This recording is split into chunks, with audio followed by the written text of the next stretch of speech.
we will take some information about the this year's means 10th standard history chapters and political science chapter. First, we will see how many chapters you are having in history. You can see here on the screen that there are total 9 chapters. You are having total 9 chapters in history. Hello, Trishila ma'am. First is Hello. hello. Am I audible, ma'am? Yes, sir. Yes, sir. You continue. Yes. Oh, the first chapter is historiography development in the West. Second chapter is historiography, Indian tradition. Third chapter is applied history. Fourth one is history of Indian arts. Fifth one is mass media and history. Sixth chapter is entertainment and history. Seventh chapter is sports and history. Eighth chapter is tourism and history. And the ninth one is heritage management. These are the 9 chapters which you are going to learn this year in history. Now we will see about political science.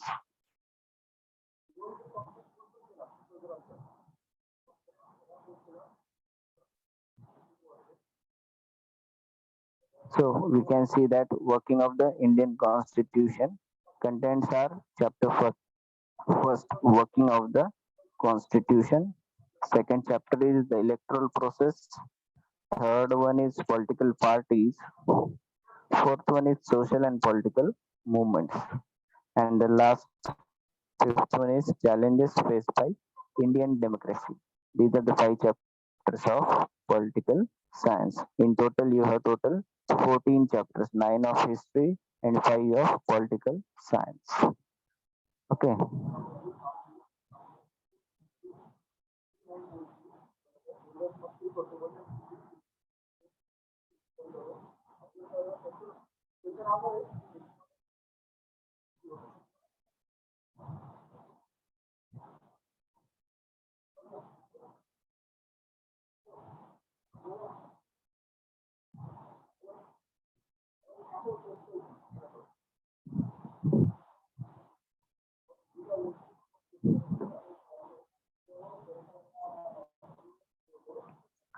So today we will see about the first chapter of history, that is historiographic development in the West.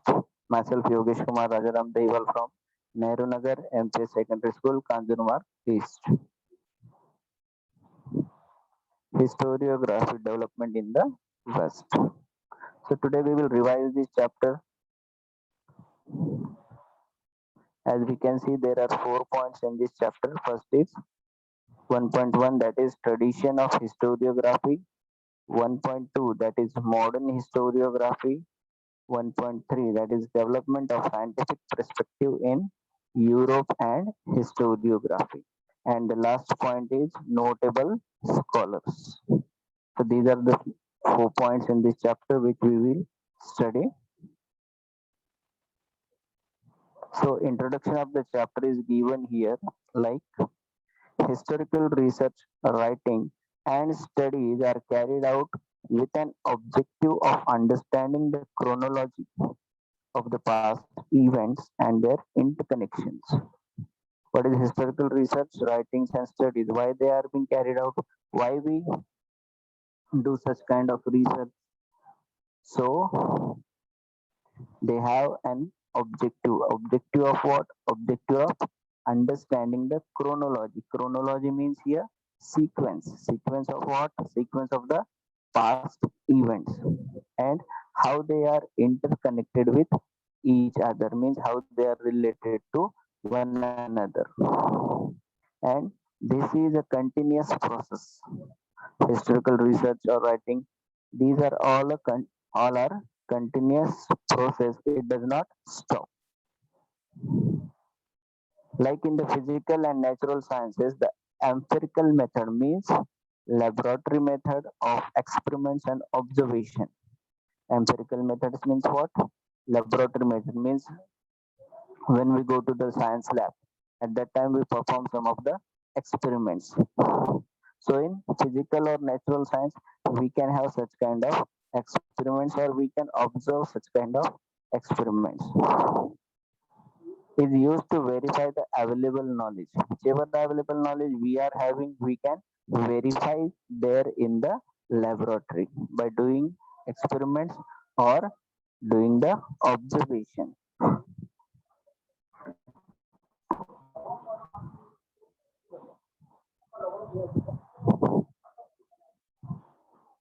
This method allows formulating laws that remain true irrespective of the time and space. This method, which method? Empirical method. Empirical method. What happens in empirical method? It allows formulating the laws whichever are the laws of science.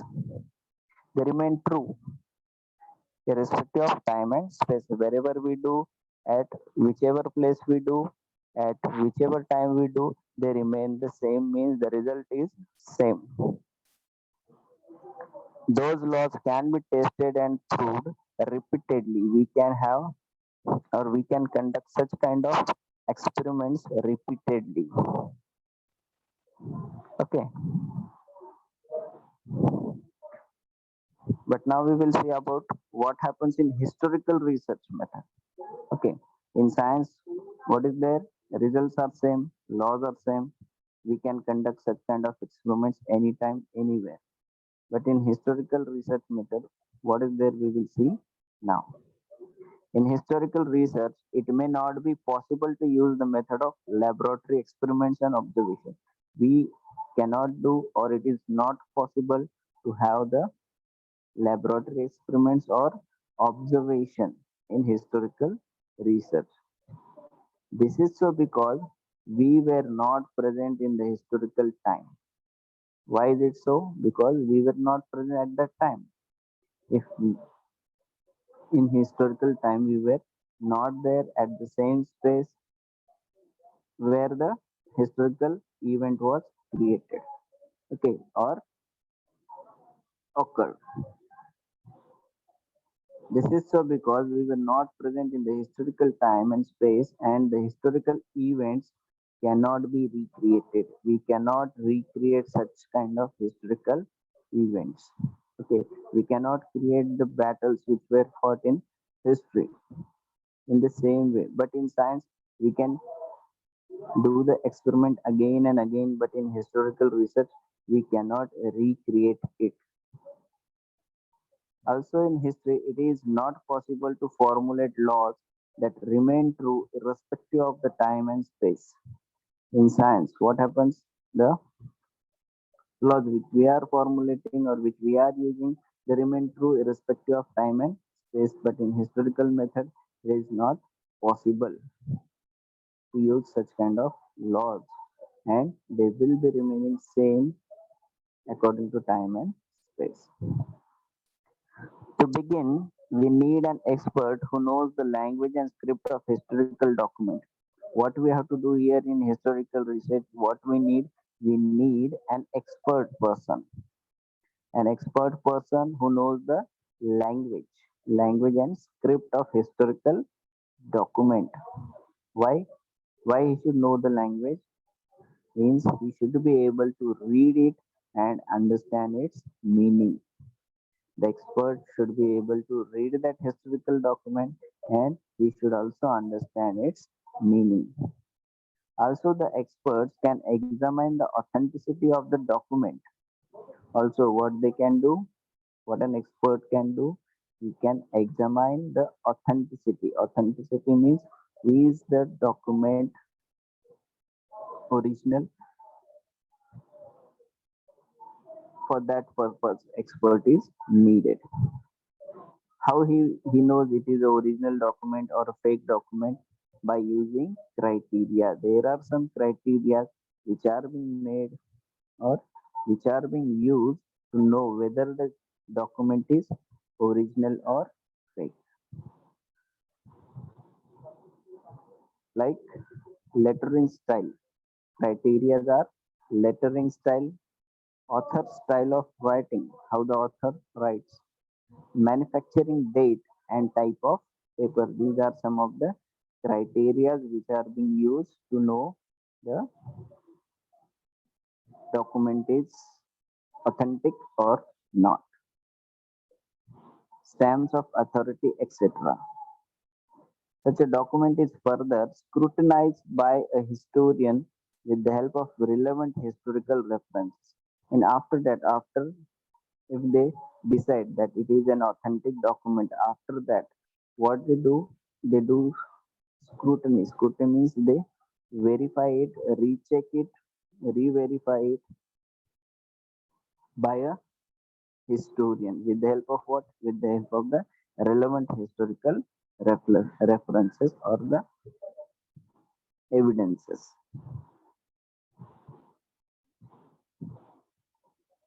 Understood till here? Okay, now we will move further.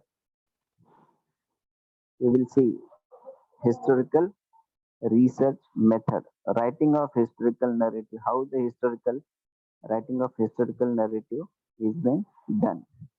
First, what they have to do, collecting historical information. What they do, they collect the historical information, then highlighting the processes that led to historical transitions, carrying out comparative analysis. First, they collect the information, then highlight the process where the transitions or the changes are being done, and then they carry out the comparative analysis. They compare it with the other such event which was occurred at the same time. Next is understanding the references regarding time and space of the given historical events. They understand the and references, whichever may be the references means the supporting things for that, like time and space of the given historical events, when it was occurred, where it was occurred, and also various conceptual frameworks used in historical research methods. The next is formulating relevant questions in view of the historical references. Whichever may be the historical references, for that purpose, what happens? They formulate some questions to re-verify it. They ask the same question to that document. The next is formulating hypothesis according to the answers which they get from the questions which they have asked. According to that, they formulate the hypothesis.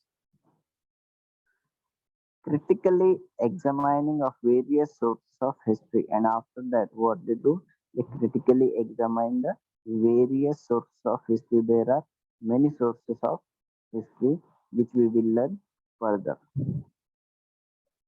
Last one here given is that examining relevant references of the available historical information, whichever the information is available and that is relevant to that document. At that time, they use it for getting the correct historical information. So here some of the examples are given, like for what purpose? Methods of various disciplines are useful in historical research, for historical research. For example, archaeology, archival science, manuscriptology, epigraphy. Epigraphy means what here?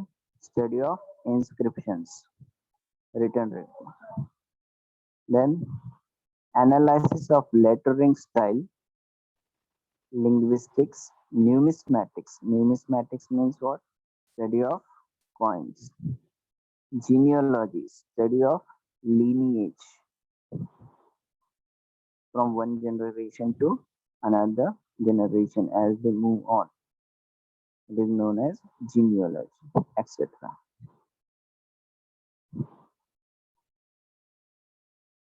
Now we will move towards our first point of this chapter, that is 1.1, tradition of historiography. We have learned about the historical research method, critically examining the historical sources and writing the historical narrative. First thing which we have learned in this chapter is that about the historical research method. What we do in historical research method, that we first critically examine the historical sources, whichever it may be the source, and writing the historical narrative. And according to that source, we write about that specific document or the source. The writing of critical historical narrative is known as historiography. The writing which we do regarding any of the source of history is known as historiography. A scholar who writes such a narrative is a historian. A scholar means a studied person. Whoever writes such narrative is known as a historian. The historian cannot include every past event in his narrative. Historian, if he includes each and every past event in his narrative, then it would be so lengthy. So for that purpose, he does not include each and every past event in his narrative. The inclusion and interpretation of historical events by the historian often depends upon on the conceptual framework adopted by him. Means whichever the framework is he or she is adopting, it also depends upon him that which content he should take or which content he should omit. It totally depends upon the writer. His style of writing is determined by that conceptual framework, and according to the framework, according to his ideas, his writing style is determined.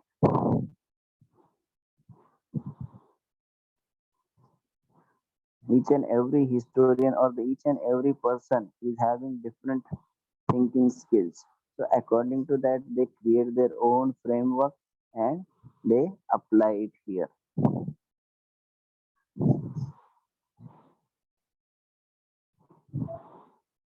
The tradition of writing historical narrative, that is historiography. The tradition of writing historical narrative, that is known as historiography, was not prevalent in the ancient societies of the world. In the ancient periods or in the ancient societies, it was not prevalent.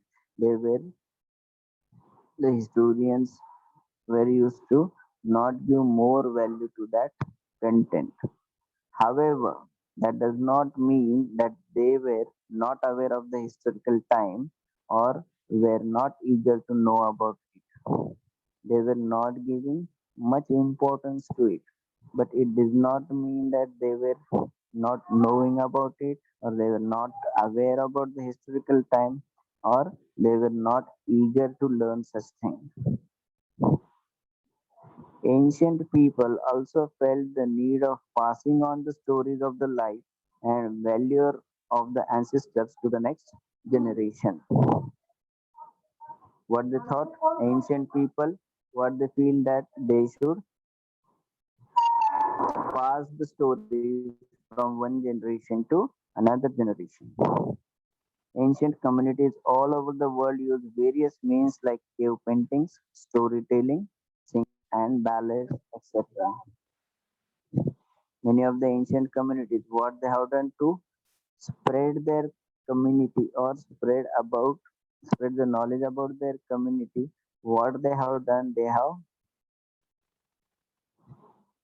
done some of them have done cave paintings, some of them have done storytelling, singing songs and ballads, etc. For this purpose, for what purpose? To spread their knowledge or the ancestors should know about them.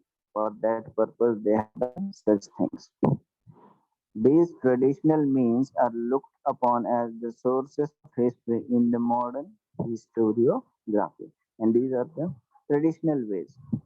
And these traditional ways are now being looked upon as the sources of history in the modern historiography. Their stories, paintings, songs are now the sources of history.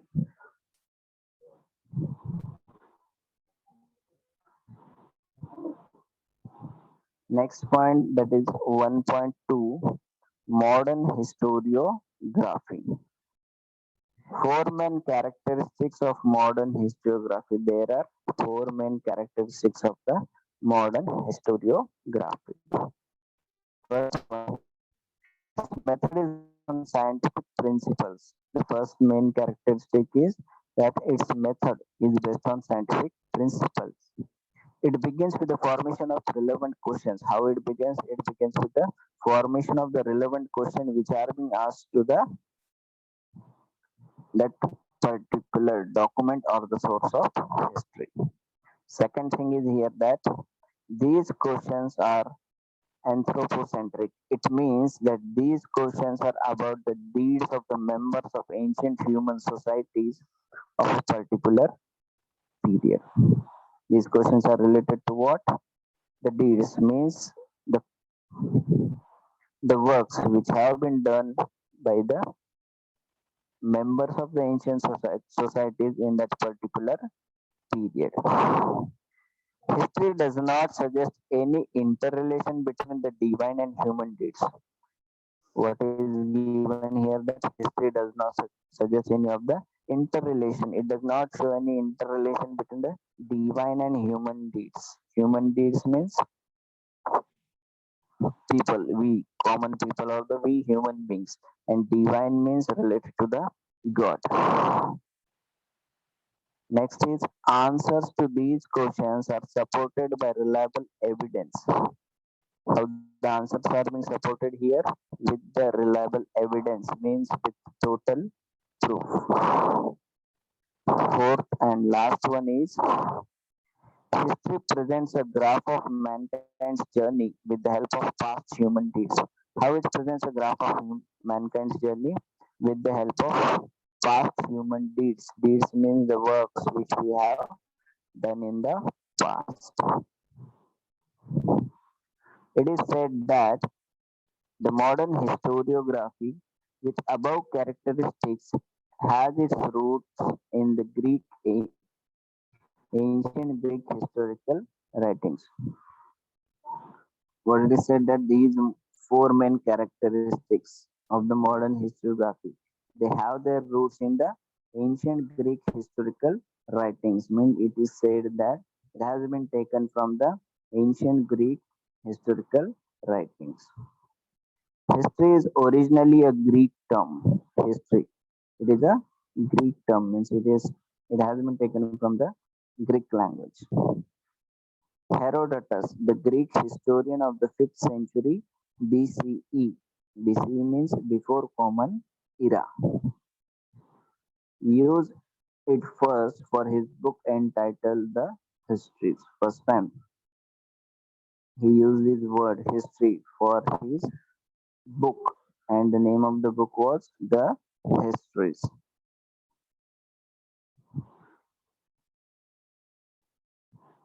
So here on the page, do you know is given the earliest inscription in the Louvre Museum. What it is showing? It is showing the earliest inscription in the Louvre Museum. The above picture shows a fragment of the earliest inscription. It is the fragment means it is the part of the earliest inscription. A forward marching file of soldiers. We can see here are the forward marching soldiers. Yeah. Holding shields and spears is seen here. What we can see, they are holding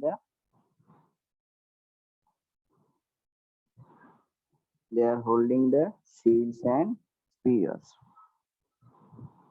The journal is in the front. We can see the general is in front side. Okay.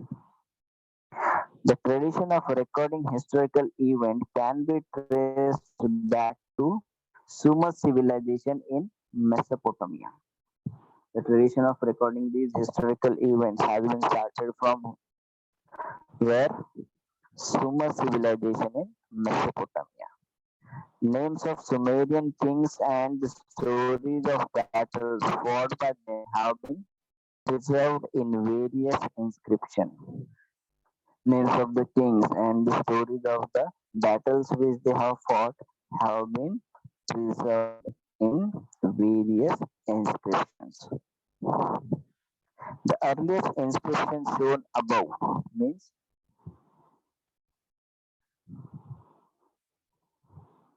this one, this one above one dates back to 4500 BC. This inscription is 4500 BC before Common Era back.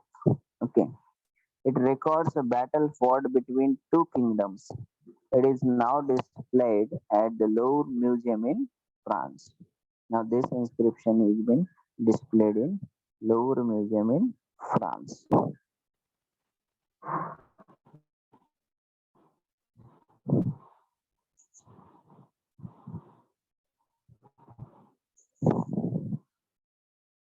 Now we will revise once more which points you have learned today, and then I will evaluate you what we have learned today. I will ask questions related to it. Okay.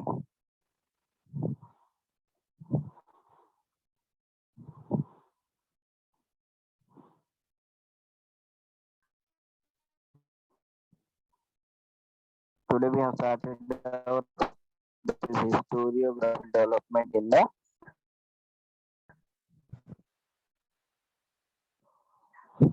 1.1 point that is tradition of historiography and 1.2 that is modern historiography. These 2 points we have learned today.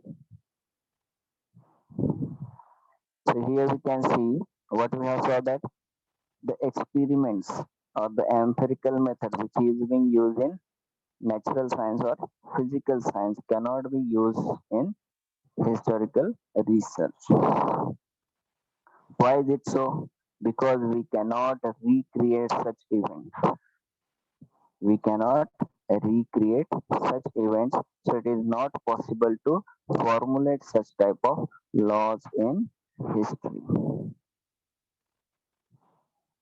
So in historical research method, what we need to begin or to do the research, we need a expert. First thing is that we need an expert who knows the language and script of a historical document. Means he should be able to understand it.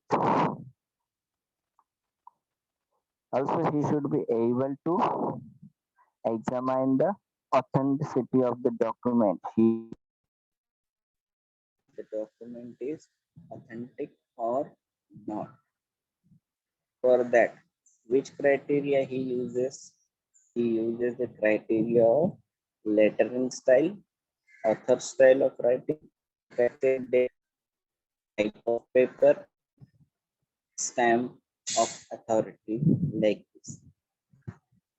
After that, a historian, what he does, he do the scrutiny of that document with the help of historical references. Then we have the writing of history. How they write. Some of the methods are given here. Various disciplines are useful in historical research, such as archaeology, archival science, mythology, graphic, study of inscriptions. Just now we have saw the inscription. Then analysis of lettering style, linguistics, numismatics, study of coins, genealogy means study of lineage point.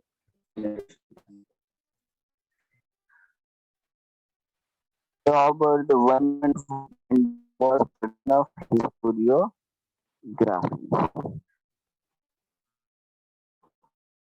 How historical method.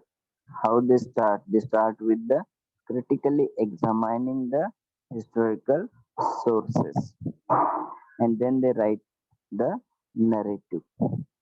The person who writes such narrative is known as historian, and the critical historical narrative writing is known as historiography. Okay. The narrative writing is totally dependent upon what? It depends upon the thinking of that historian. We have saw that tradition of writing historical narrative, that is historiography, was prevalent, means in ancient societies it was not prevalent. They were not giving more importance to it, but as the days passed or the time passed, they started to give the importance to it. And it also does not mean that they were, if they were not giving the importance, it does not mean that they were not knowing the importance of it. They were knowing the importance of it. And next thing, which ancient people felt that they should pass on the stories of the life and value of the ancestors to the next generation. What they thought, that they should pass on these or the stories to the next generation. So for that, what they have done, many of them have done cave paintings, storytelling, singing songs and ballads, etc. For what purpose? For spread of their community.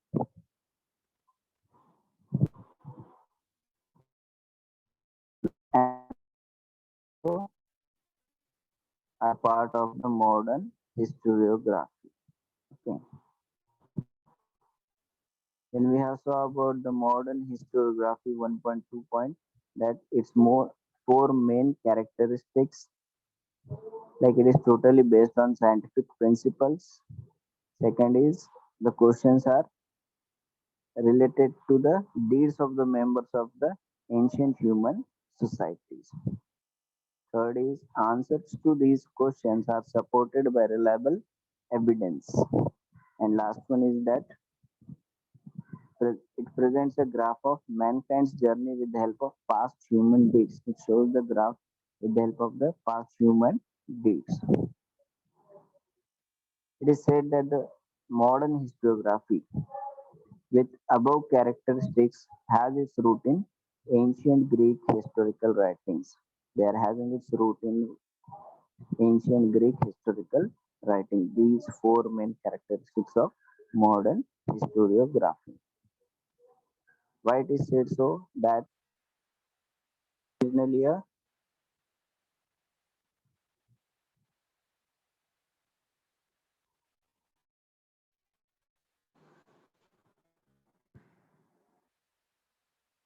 way. It is originally a Greek term.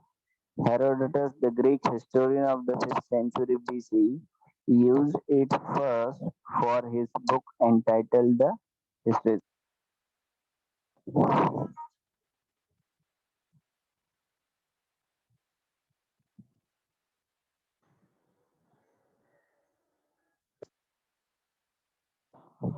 Entitled means name the histories for his book.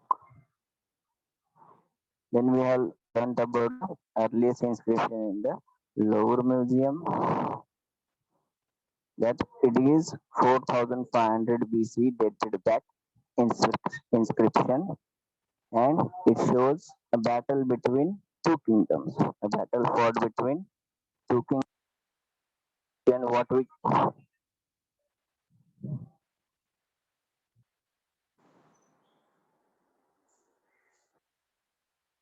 in this inscription, that soldiers are holding shields and spears. We can see here, and they are marching forward, and the journal is in the front side. So now I will ask you the question based on the contents which we have learned today. Okay, look at the picture and answer the following questions. In which museum the above object is displayed? Yes, who can give the answer?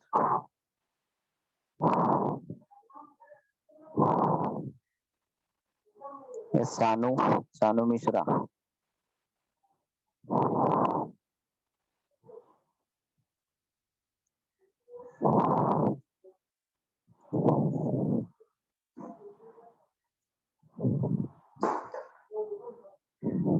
Yes. In which museum the above object is displayed? Unmute yourself and give the answer. Diksha.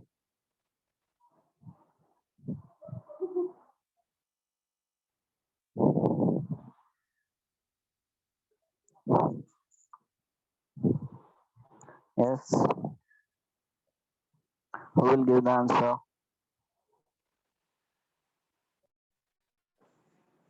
Yes, Sanu Mishra.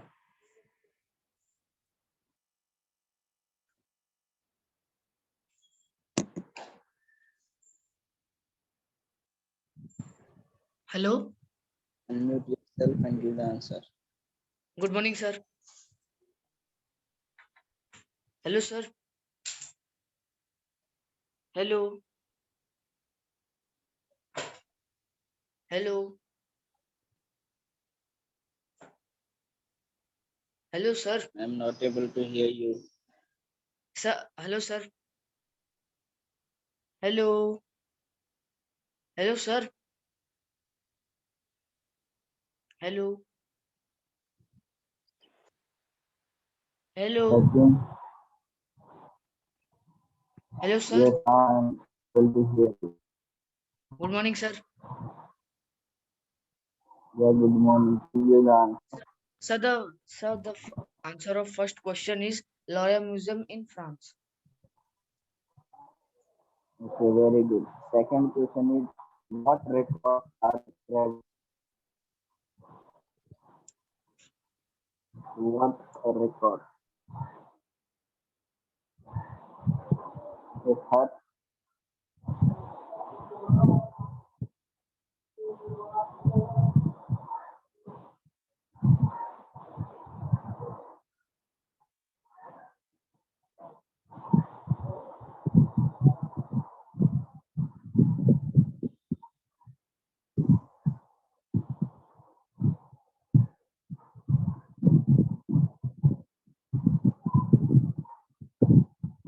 Cheta.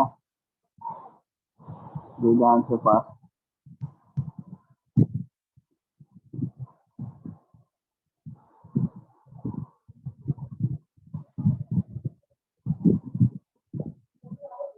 Make yourself and give the answer.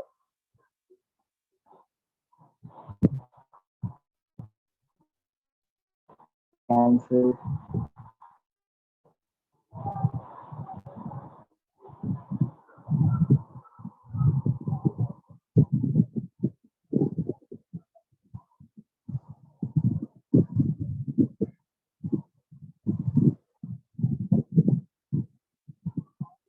Unmute yourself and give the answer.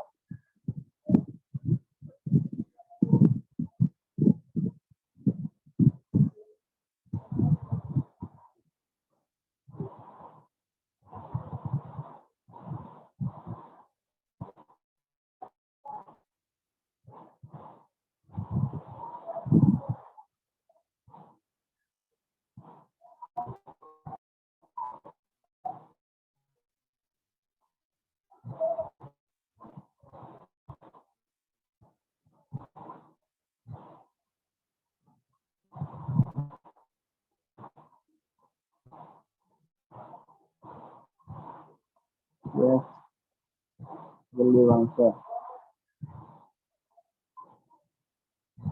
Okay, this is your homework. To write down answer of these questions in your notebook. Everyone take a screenshot of this and write down in your notebook.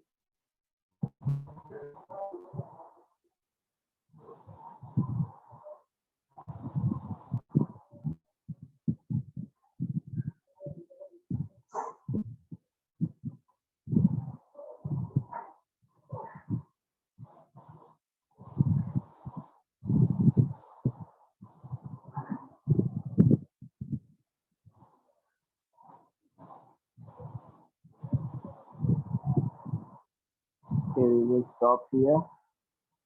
Next lecture we start in 20 minutes. So all of you be connected.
Hello, Lisa.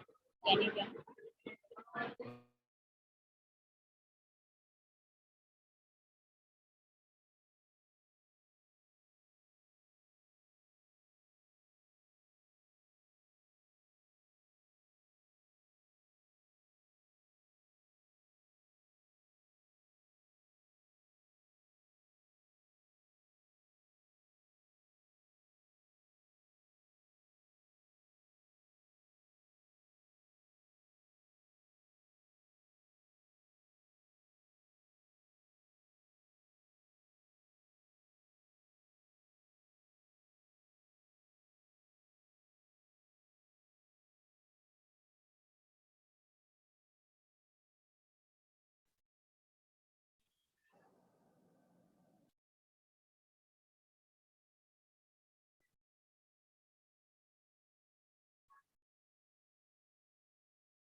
Hello, Ankush.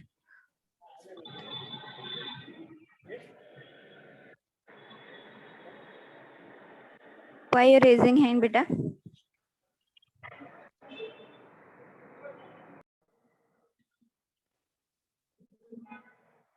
Good morning, one and all. First of all, I welcome all of you as today is our first day of our academic year. Today, we are going to see some of the basic information about elements, its electronic configuration, valency, and some of the properties. Just we are going to see in detail about elements. So, before starting the lecture, I would like to tell you that right in front of you there is one slide is there. Now you can see this is periodic table. As we know, till now total 118 elements were discovered, right? It is known by the scientist. So out of that we are going to study about first 20 elements, which is very useful in our 10th standard.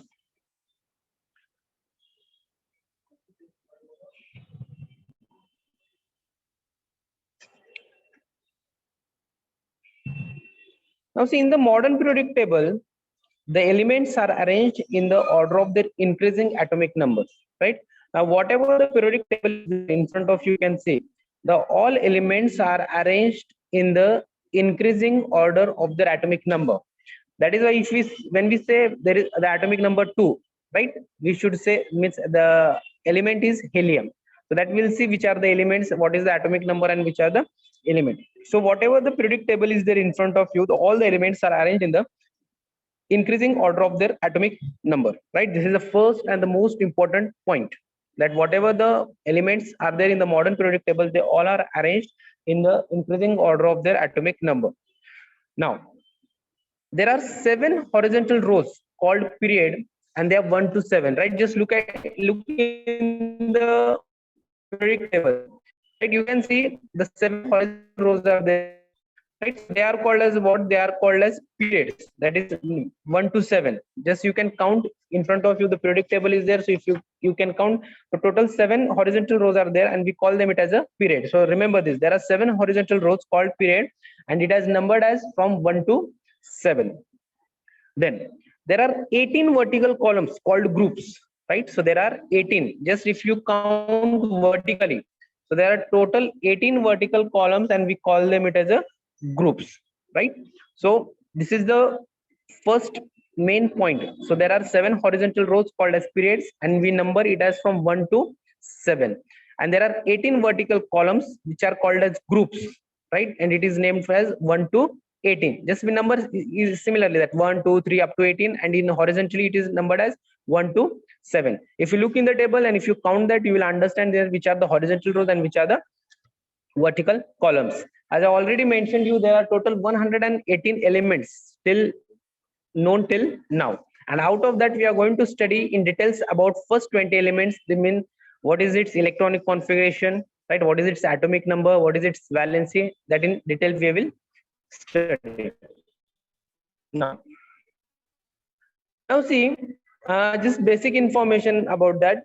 Now the elements in the modern periodic table are divided into 4 blocks. So this is the most important point, that they are divided into 4 blocks, that is S block elements, P block elements, D block element, and F block element, right? So if you look in the modern periodic table, just the slide, you can see whatever the blue color is there, right? Blue color elements, they all are S block elements, right? Which are shown on the left hand side. They all are S block elements.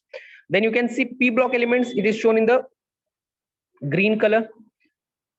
Then D block elements, you can see the color, and at last F block elements, it is shown in the yellow color. So these are the 4 in the modern periodic table. These all the elements are divided into 4 blocks, that is S block, P block, D block, and F block. So for your understanding, it is shown with the colors, right? So you can see the differentiate, you can understand the differentiate between the different blocks. So S block elements are shown with the blue color, color, P block shown with the green color, D block it is of the red color, and F elements is shown with the yellow color. So these are the four blocks, means elements are divided into four blocks: S block, P block, D block, and F block. Then now before just I will tell you whatever the elements are there, they are divided into three types, right? That is metals, non-metals, and metalloids. Whatever the elements which are there in the periodic table, they are divided into three types, that is metals, non-metals, and metalloids. Now we'll see which are the metals, which are the non-metals, and which are the metalloids. Now just see the next point. The group 1 and 2 together with hydrogen form the S block elements, right? As I told you, the group 1 and 2, right, together with the hydrogen, what they form the S block elements, which is shown with the blue color. Then the group 13 to 18 form the P block elements. Remember this. Now look in the slide, the group 13 to 18, right? They all are called as what? They are called as P block elements, right? Then the group 3 to 12 together form the D block elements, right? Once again I will repeat, the group 1 and 2 together, they are along with the hydrogen, they are called as S block elements. Group 13 to 18, they are called as P block elements. Then group 3 to 12, right, they are called as what? They are called as D block elements. And whatever the two, whatever you can see, the two series are there, right?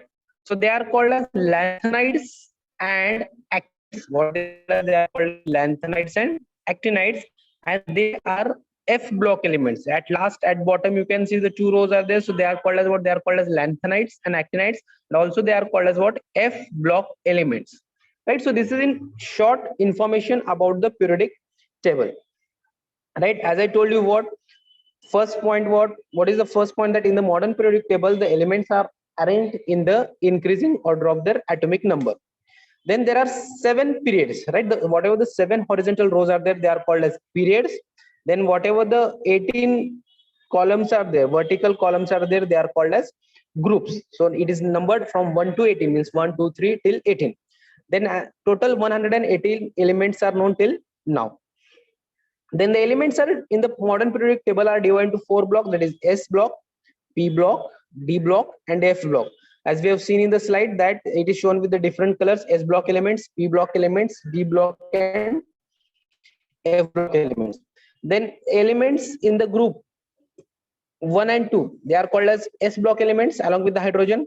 And the elements in the group 13 to 18, right? Just you can see the elements in the group 13 to 18, they all are called as P block elements, which is shown with the green color. Then the elements 3 to 12, means you can see here, which is shown with the red color or purple color, that is from scandium to zinc, right? That they are all are what? D block elements. And the elements which are present at the bottom, right, bottom of the periodic table, that is they are called as F block elements. And there are 2 series. The first series consists of lanthanides, and the second series consists of actinides, right? So hope so up to here all students have understood the basic information about what is the meaning of periods and what is the meaning of groups and what are the different how it is divided, that how periodic is divided into 4 blocks. And as I told you, that whatever the elements are there, they are classified into 3 types, that is metals, then second one is non-metals, and third one is metalloids. So in detail I will tell you which are the metals, which are the non-metals, and which are the metalloids, right? Now see, the 2 series, that is the lanthanides and actinides, at the bottom of the periodic table together form the F block elements. Now a zigzag is seen in the P block of the periodic table, and the metalloid elements lie along the border of the zigzag line. Now see, you in the periodic table you can see one zigzag line, right, which is shown. Now we just look here, that is with yellow color, right, in this periodic table. So that all are what? Metalloids. And you can see the line is what? Zigzag, right? Zigzag means it looks like a zigzag, means all of you know what is that. So it looks like, so all are what? They are metalloids. Now in this slide you can see which are the metals. Whatever the elements are shown with the blue color, all are metals. Then whatever the elements are shown with the green color, all are non-metals. And whatever it is shown with the near about yellow color, so all are what? They all are metallites, which is shown with the zigzag. So in this way we should able to identify By looking at the periodic table, we should able to identify which are the metals, which are the non-metals, which are the metalloids. And apart from that, also we should know which are the S block elements, which are the P block elements, D block elements, and F block elements, right? So this is the first and the most or the basic information each and every student know about the periodic table. Clear? So hope so all the students have understood till now. So what is the meaning of periods? What is the meaning of groups? How many periods are there? How many groups are there? Then how it is divided into 4 blocks? Then what are the different types of elements? Clear? Once again, afterwards I will repeat. Now see, a zigzag is seen in the P block of the periodic table, and the metalloid elements lie along the border of this zigzag line, as I shown you. Then all the metals lie on the left side of the zigzag line, and while all the non-metals lie on the right hand side, right? As we have seen in the periodic table that all the metals, they lie on the left hand side of the periodic table. See here, left hand side of the zigzag line, and all the non-metals lie on the right hand side. So these are all are what metals,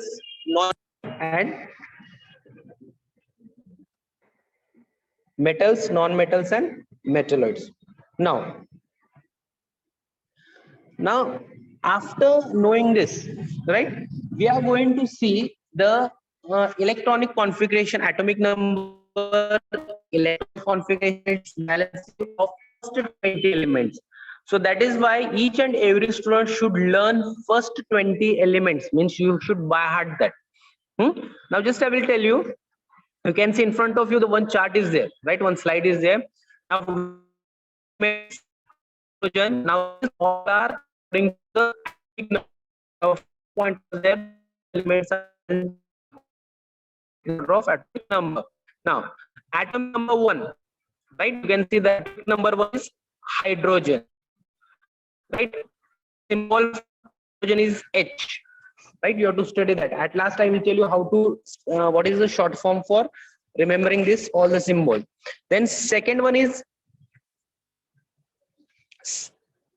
element is helium. Atomic number for helium is 2, right? Atomic number second 2, the element is helium.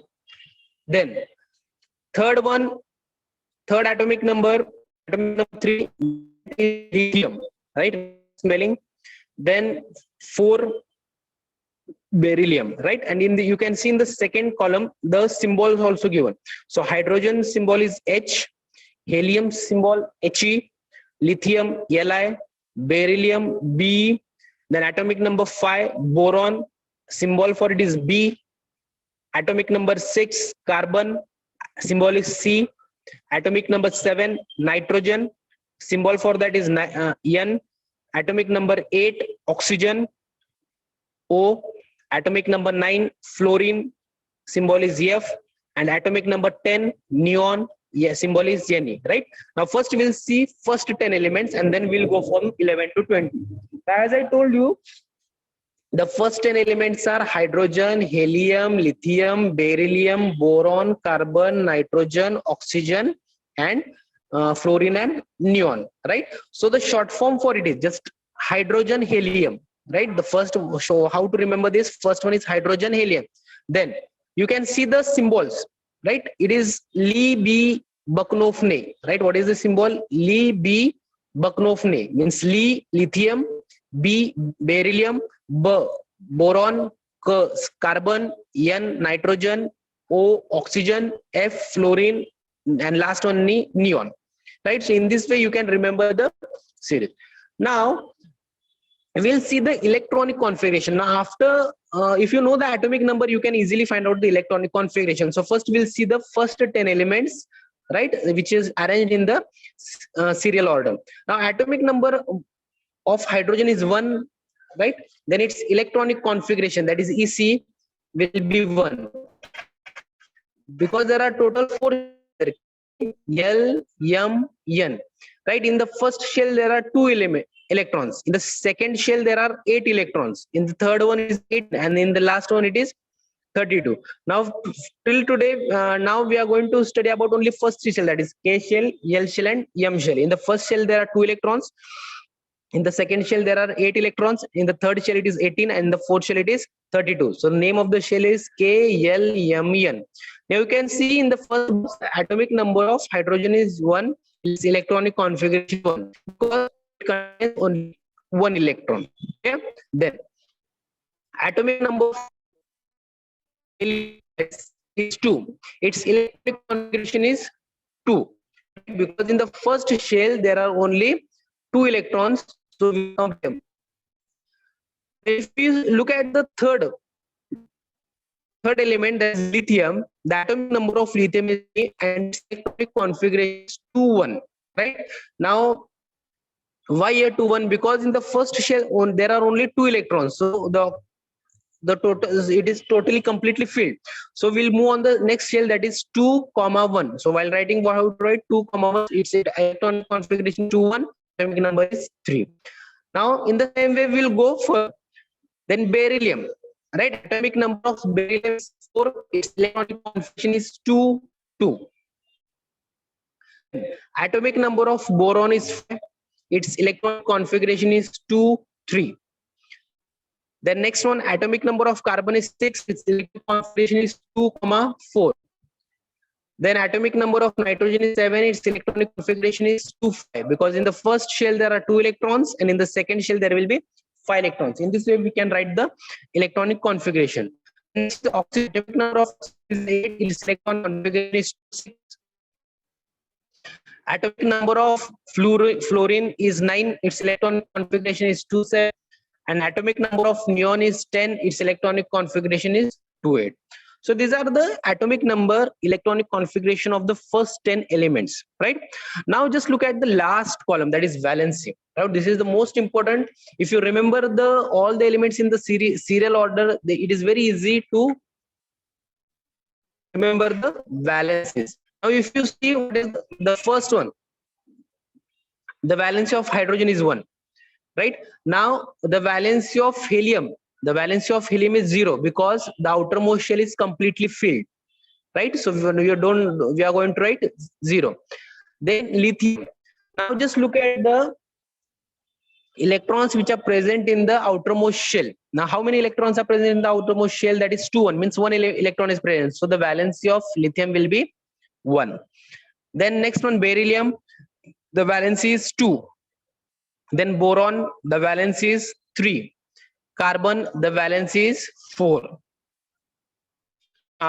Nitrogen, now in the outermost shell it is 5 electrons are, so don't write 5, because we are going to see how much electrons are required to complete the octet. So how many electrons are required? So 3 electrons are required, so the valency will be 3. Then oxygen, right, the electronic configuration is 2. It requires 2 electrons to complete it octet, so the valency will be 2. Then fluorine, the atomic number is 9, its electronic configuration is 2 7. The outermost has only 7 electrons, it requires 1 electron to complete the octet, so the valence will be 1. At last, the neon, the atomic number is 10, electronic configuration is 2 8, so it is completely filled, so the valency will be 0. Right, so first 10 elements, it is first 20 elements we are going to study. First understand about first 10 elements, right? Once again I will repeat about that. So the total 118 elements are there. Out of that, first 20 elements we are going to study, which is very important.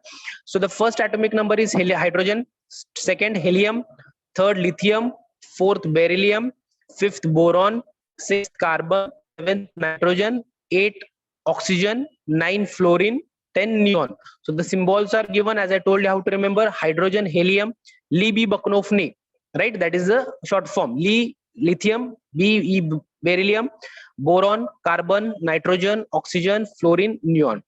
Then if you know the atomic number, easily you can write down the electronic configuration. It is very easy. And if you know the electronic configuration, easily you can find out the valency. So in front of you, the slide is there and you can see the electronic configuration. I will just repeat in the serial order.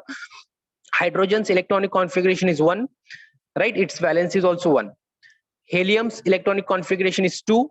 right? It valence is 0 because it is completely filled. As I told you, first shell has only 2 electrons. Total 4 shells are there, K, L, M, N. The first shell has 2 electrons. L shell, second shell has 8, third shell has 18, and fourth one 32.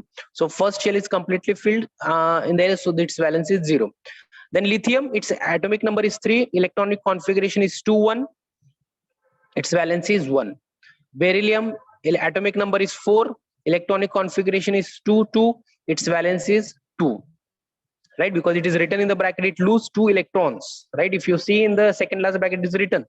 Then boron, symbol is B, its electronic configuration is 2, 3, so it loses 3 electrons to complete its octet, so therefore its valence is 3. Then carbon, electronic configuration is 2, 4, it shares 4 electrons with the other element, so its valence is 4. Then nitrogen, 2, 5, it gains or it shares 3 electrons, so its valence is 3. Then oxygen, atomic number is 8, electronic configuration is 2, 6, right? The valence is 2.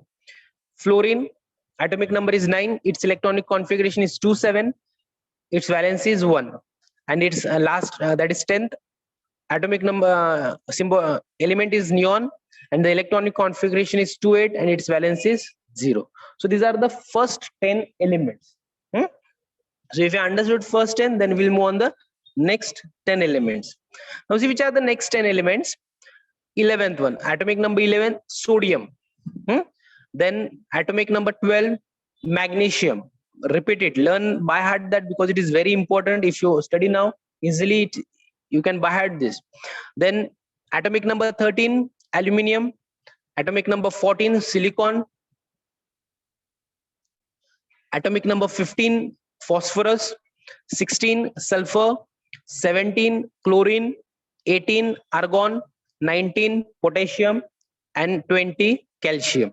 Right, so these are the first 20. Now how to remember the short form? So sodium is Na, sodium stands for Na, Mg, magnesium, Al, aluminium, Si, silicon, P, phosphorus, S, sulfur, Cl, chlorine, Ar, argon, K, potassium, and Ca, calcium.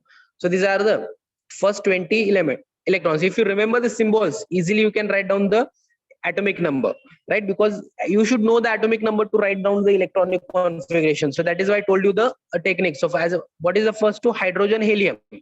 The next one, just look at the symbols. Li, B, Baknofne. The next one, NaMg. The next one, Al-Sips clear, right? Al-Sips clear. So NaMg means sodium, magnesium. Al means aluminium. C means silicon. P means phosphorus. S means sulfur. Cl means chlorine. And Ar means argon, and at last 2, that is KCa.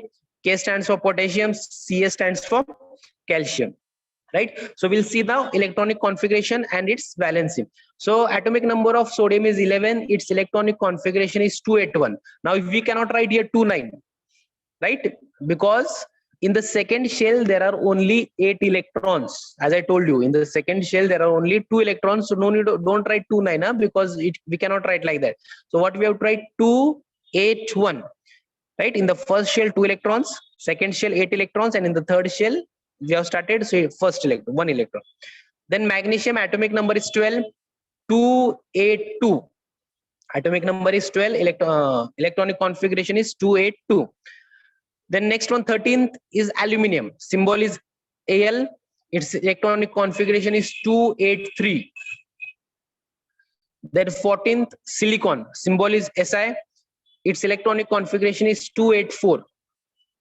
Then next one is 15, phosphorus, symbol is P, its electronic configuration is 2, 8, 5. Then next one is sulfur, atomic number 16, electronic configuration is 2, 8, 6. Then chlorine, atomic number is 17, its electronic configuration is 2, 8, 7. Then next one is argon, atomic number is 18, its electronic configuration is 2, 8, 8. The next one is potassium, atomic number is 19, electronic configuration is 2, 8, 8, 1. Right now, this is just learn up to 18 first, it is easily. Then after 19 and 20, I will tell you what is the difference between 19 and 20. So up to argon, it is 2, 8, 8. If you see the valency, also same it is. Now, so valency of sodium is 1, right? Because it loses 1 electron. Valency of magnesium is 2, it loses 2 electrons. Then valency of aluminium is 3 because it loses 3 electrons with the other element. Then silicon, it shares 4 electrons, so its valence is 4. Then phosphorus, it gains or shares 3 electrons, so its valence is 3. Sulfur, right, it gain or share 2 electrons, its valence is 2. Chlorine, it gain or share 1 electron, its valence is 1. And argon, its valence is 0 because it is stable, because in the last shell there are 8 electrons, so it is completely stable, or the octet is complete. Then next one is potassium. Right now here we are not going to write 2889. Why? Because if you see the potassium, so the potassium, if you see in the periodic table,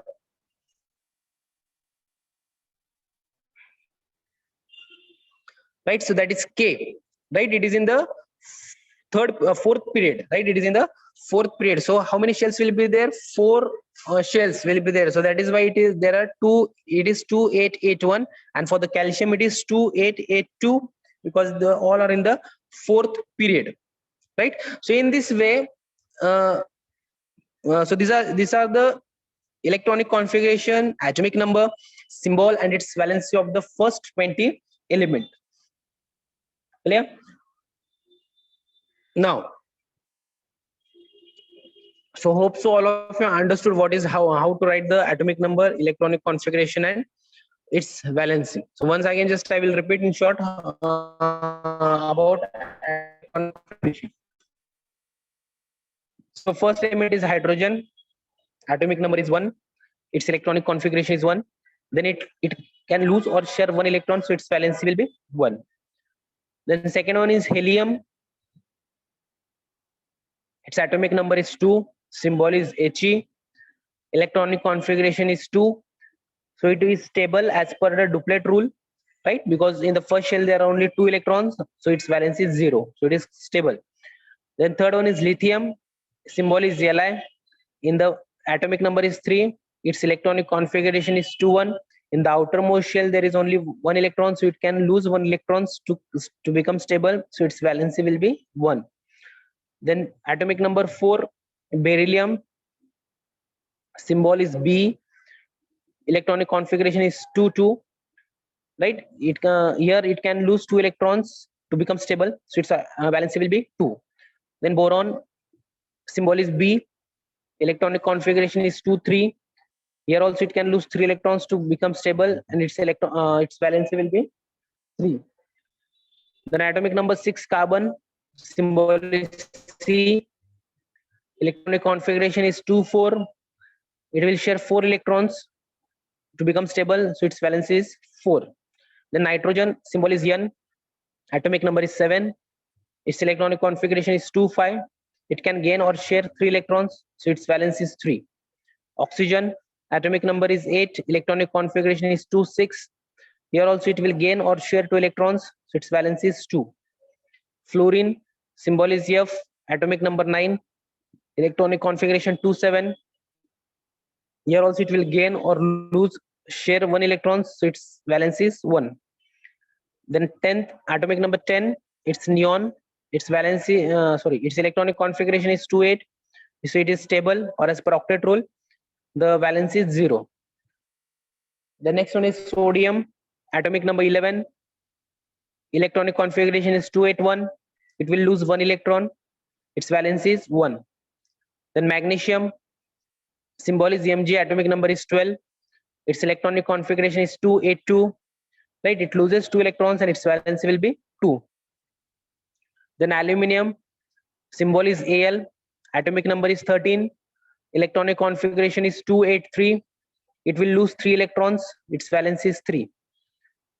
Then silicon, Si, symbol is Si, atomic number is 14, electronic configuration is 2-8-4, it will share 4 electrons, its valence is 4. Then phosphorus, P, atomic number is 15, electronic configuration is 2-8-5, it will gain or share 3 electrons, its valence is 3. Then sulfur, symbol is S, atomic number is 16, electronic configuration is 2-8-6, it will gain or share 3 electrons, its valence is 3. The next one is sulfur. Symbol is yes. Atomic number 16, electronic configuration 286. The next one is chlorine. Symbol is Cl. Atomic number 17, electronic configuration is 287. It will gain or share one electron. Its valence is 1. Right? Then argon. Its symbol is Ar. Symbol is Ar. Its atomic number is 18. Its electronic configuration is 288. It is stable as per octet rule, so its valency will be 0. Then next one 19, it is potassium. Its atomic number is 19. Symbol is K. Electronic configuration is 2881. It loses 1 electrons. The atomic valency is 1. At last, it is calcium. Symbol is Ca.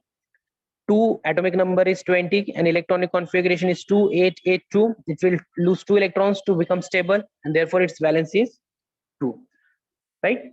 So all students, those who are present today for the lecture, see that you by heart this all, atomic number, electronic configuration, valency. Understand this basic thing, right? There is a second lesson in the 10th standard that it will be very easy for you to understand the whole concept about the periodic classification. Clear? As I told you, some of the basic concepts. So this is about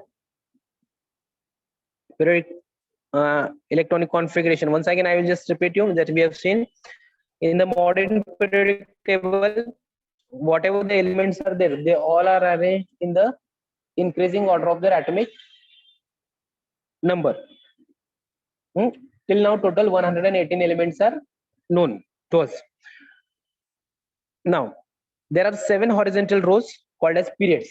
Right? There are total how many horizontal? 7 horizontal rows are there. So you can, if you can see in the slide, there are 7 horizontal rows. They are called as periods, and there are 18 vertical columns. They are called as groups. So it is numbered as 1 to 18, means from 1 to 18. Then the elements in the modern periodic table are divided into 4 blocks. As I told you, they are divided into 4 blocks. That is S block, P block, D block, and F block elements. So as I show, you see in the slide, the total it is divided into 4 blocks: S block elements, P block elements, D block elements, and F block elements. And you can see with the different colors, it is shown in the slide that which are the S block elements, which are the P block, D block, and F block elements. Right? So S block elements, whatever the group 1 and 2 together with hydrogen form the S block elements. So whatever the groups are there, 1 and 2, right, together with the hydrogen, they are formed as what? They are formed as S block elements. Then next one, that is from group number 13 to 18, right? Group number 13 to 18. Just look at the top right hand side, it is written 13, 14, 15, 16, 17. Now you can see the color also here. Metalloids and means it is mixed from group 13 to 18. The group, they are called as P block elements, right? Then from group number 3 to 12, right, you can see here in the between it is written 3, 4, 5. So that whatever the from 3 to 12, they are called as D block elements. Clear? And at bottom, the 2 series are there, that is lanthanides and actinides. Right, they are called as F block elements. So total they are divided into 4 blocks: S block, P block, D block, F block. And in the slide you can easily understand which are the S block elements 1 and 2 along with hydrogen. Then which are the D block elements, that is from group number 13 to 18. Then D block elements are from group number 3 to 12. And the F block elements which are at the bottom of the periodic table, that is the 2 series lanthanides and actinides. Then as I told you already that they are divided into 3 types, that is metals, non-metals, and metalloids. So in the slide you can see which are the metals, right? Whatever the shown with the blue color, they all are metals. Then metalloids, it is shown with the zigzag line, and non-metals are shown with the green color, right? So on the left hand of the zigzag line, all are metals except hydrogen. Now on the right hand side, whatever of the zigzag line, all are non-metal. So easily you can identify, right, which are the metals and which are the non-metals. Now for your understanding, what you can do, we have seen the atomic number, electronic configuration. In front of that you can write metals and non-metals, right? Means it is easily you can identify which are the metals. Just I will tell you once. Now hydrogen is what? It is non-metal, right? First we'll say about first 20 elements. Hydrogen is non-metal, so in front of that you can write Nm, so it will be non-metal. Then helium, right? Helium, it is non-metal. Then lithium, metal. Beryllium, it is metal. Boron, metalloids. Metalloids means which possesses the properties of both metals and non-metals. Then you can see carbon, nitrogen, O oxygen, F fluorine, N neon. So these all are what? Non-metals. Just I'm telling you up to first 20 elements because so these are what? Non-metals: carbon, nitrogen, oxygen, fluorine, neon. Then Na, sodium, Mg, magnesium. So they are, and aluminium, they are metals, right? Na means sodium, Mg, magnesium, and aluminium, they are metals. Then silicon, Si, it is, silicon is metalloid, right? Silicon is metalloid. Then if you move further, phosphorus, sulfur, chlorine, right, and argon, they are what? Non-metals.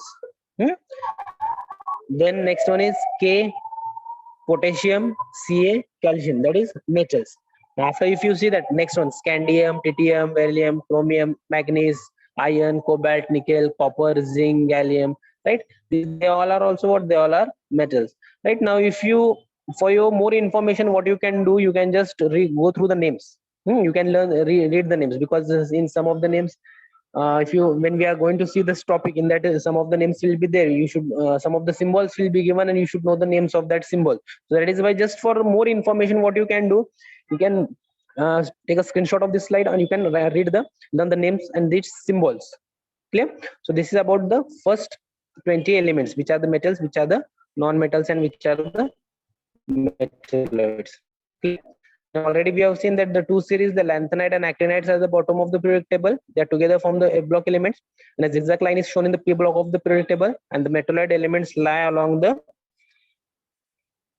border of this zigzag line, and all the metals lie on the left side of the zigzag line, while all the non-metals lie on the right hand side. And just for more information, I will tell you that U is at number 92. If you look in the periodic table, the uranium is atomic number 92. All the elements beyond uranium, that is with atomic number 93 to 118, just 93 to 118, are man-made. Just for more your information, uranium has atomic number 92, and all the elements which are beyond uranium, means with atomic number 93 to 118, up to last, all are man-made. All these elements are radioactive and unstable and have a very short life. So whatever these elements are there from 93 to 118, these all elements are radioactive, they are unstable and have a very short life. So just I will zoom it, you can understand 93. You can see that number 93, right? Means from 218. So they all are unstable elements and they have very short life, right? So this is about what basic information about elements, electronic configuration, and modern periodic and its properties. Right now, what is the homework for you? What you can do, as I told you, what in front of the slide is there. So what you can do, you can, after the lesson, you can write all the 20 elements. As I told you, short form, that hydrogen, helium, then Libby, Baknofne, NaMg, Alcips, clear. If you study this short form, and once if you keep the short form and the name of the element in front of you, easily all the elements up to 20, just study up to 20, it will be studied in a serial order. And if you study by heart that in a serial order, easily you can write down its electronic configuration, its valency, because valence is very easy. If you can see the last column, if you know the atomic number, easily you can write down the valence. Because if you look 1 0, then 1 2 3 4, I'm telling you in short, then 3 2 1 0, then again 1 2 3 4, 3 2 1 0, again 1 2. So it is very easy to remember the valency of the elements if you know all the elements serial order, right? And if you know the elements in the serial order, easily you can write down the electronic configuration, and easily you can write down the valency. So this is the most important point. Clear? So please study properly. Just I will give more example. The characteristics of groups and periods in the understood by the comparison of the properties of the elements. Basic properties of all the elements in a group show similar organization. However, the properties of element change slowly while going from one end to the other end, right? So, however, the properties of the elements changes while we move from when we go from one end to the other end, is from left to right in a particular period, right? So, in detail, we'll see when we see the topic, second topic, that time we'll see in detail that how its properties changes. Okay, then. Once again, you can revise all the things the in front of it is, if you want, you can write it. Otherwise, in the textbook also it is given. Okay. Thank you, students. If you can ask it.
Hello, ma'am.